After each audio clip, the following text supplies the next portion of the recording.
बिस्मिल्लाहिर्रहमानिर्रहीम। अस्सलाम वालेकुम। मैं हूँ डॉक्टर सबा ज़ताश बुखारी एक दफ़ा फिर आपके साथ। तो जनाब मेरी यूट्यूब फैमिली बिल्कुल ठीक ठाक होगी। अल्लाह मियां आपको खैर खैरियत से रखे और किसी बड़ी मुश्किल में मसले से दो चार ना करें। तो हम बहुत सारी जी मसले आज तक डिस्कस करते आए हैं और ये इनमें एक मसला है हाइपोथायराइडिज्म, कि इनका थायराइड का मसला है, यानी गले के आगे के हिस्से में जो है वो कोई स्वेलिंग डेवलप हो जाए, उसमें कोई गिल्टी बन जाए या कुछ भी ना हो और आपको जो है वो आपकी आवाज़ ख़राब होना शुरू हो जाए, स्किन की चेंजेस आना शुरू हो जाए, बाल गिरने लग जाए, मोटापा अड़ियों किस्म का आना शुरू हो जाए या पीरियड्स हैवी हो जाए या आप थके हुए रहने शुरू हो जाएं, क्रॉनिक कॉन्स्टिपेशन आपको रहना शुरू हो जाए, तो आपने किस चीज़ के लिए सोचना है? आपने ये सोचना है कि कहीं ये थायराइड का मसला तो नहीं है। तो हाइपोथायराइडिज्म पे आज हम बात करेंगे कि जिसमें ग्लैंड कम काम करता है। तो हमारी आज की वीडियो उसी के मुताबिक है। चैनल को लाइक शेयर एंड सब्सक्राइब कर लें। तो चलते हैं अपनी वीडियो की तरफ। तो सबसे बड़ी चीज़ ये कि हाइपोथायराइडिज्म क्यों होता है। पहली रीज़न ये है कि ये इडियोपैथिक हो सकता है, यानी इसकी कोई रीज़न नहीं है और ये आपको हो गया है। प्रेगनेंसी, पोस्टपार्टम, पेरीपार्टम दोनों फेजेस में, यानी प्रेगनेंसी शुरू हुई है तब भी हो सकता है, प्रेगनेंसी के दौरान हो सकता है, प्रेगनेंसी के बाद हो सकता है। फर्टिलिटी एज में बहुत कॉमन है। अगर आपके पेरेंट्स में है तो फिर सिबलिंग्स में आने के बहुत ज़्यादा चांसेस होते हैं कि हो सकता है। उसके साथ अगर खुदा न खास्ता कोई रेडिएशंस लगी हैं, उस सूरत में हाइपोथायराइडिज्म होने के चांसेस ज़्यादा हैं। आपको गिलहर था जो कि पहले बहुत ज़्यादा काम कर रहा था, आपकी सर्जरी हुई और सर्जरी के बाद वो रेडियो एक्टिव आपको आयोडीन दी गई या उसके साथ जो है आपको कुछ दवाइयाँ दी गई जिसके बाद से या सर्जरी करके ग्लैंड को एक्सेसिवली रिमूव कर दिया गया, सो आप हाइपोथायराइडिज्म की तरफ जा सकते हैं। या इसकी एक मिसाल कि अगर आपकी खुदा न खास्ता बहुत ज़्यादा प्रेगनेंसी के बाद कोई ब्लीडिंग की इशू हो गया, आपको बहुत ज़्यादा ब्लीड कर गया है, तो उसकी वजह से जो है बाज़-औक़ात ऊपर से ग्लैंड्स पे असर पड़ता है जिसकी वजह से थायराइड काम करना छोड़ देता है।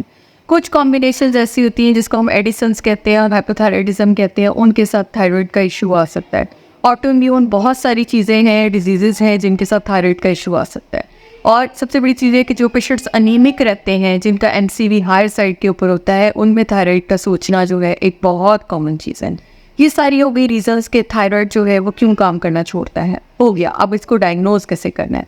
सबसे पहला पैटर्न जो आपका जाता है, एक तो आपकी सीबीसी होती है, ब्लड केमिस्ट्रीज आप कराते हैं। दूसरे आपके TFTs हैं, यानी थायराइड फंक्शन टेस्ट। इसमें FT3, FT4, TSH तीनों चीज़ें पहले स्क्रीनिंग पे करवाई जाती हैं और उसके बाद जो है हम इसको फर्दर क्लासीफाई करते हैं कि आपको मॉनिटरिंग किस तरह करनी है। अगर आप हाइपोथायराइडिज्म में एक दफ़ा डायग्नोज हो गए हैं तो आपको दवाई की एक ख़ास मिकदार आपके फिजिशियन ने एडवाइस करनी होती है और उसकी हर 3 से 6 हफ्ते बाद मॉनिटरिंग होती है। अब वो वाले लोग जो मेरे से अक्सर ये पूछते हैं कि जी दवाई सारी उम्र खानी है, देखिए एक ग्लैंड ने काम करना छोड़ दिया है तो आपको उसकी दवाई एक रिप्लेसमेंट बाहर से देनी है। तो ये दवाई आपको सारी उम्र खानी है। किसी वक्त में हो सकता है आपकी रेंजेस नॉर्मल हो जाए, तो उस सूरत में आप अपने मॉलिज के मशवरे से कोई स्किप या ब्रेक लेना चाहे तो वही आपको देंगे। आपने अपनी मर्ज़ी से दवाई कम या ज़्यादा नहीं करनी, ठीक है। तो इन चीज़ों का ध्यान रखते हुए आपने अपने थायराइड को ट्रीट कराना है। अगर आप थायराइड को ट्रीट नहीं कराते तो खुदा न खास्ता आप मिक्सडीमा कोमा में चले जाते हैं, जिसमें आपको बेहोशी की कैफियत, उसके साथ इवन झटके लगना, ये सारी चीज़ें आ सकती हैं, ठीक है। टांगें मोटी होना शुरू हो जाती हैं, टांगों के ऊपर एडीमा आना शुरू हो जाता है।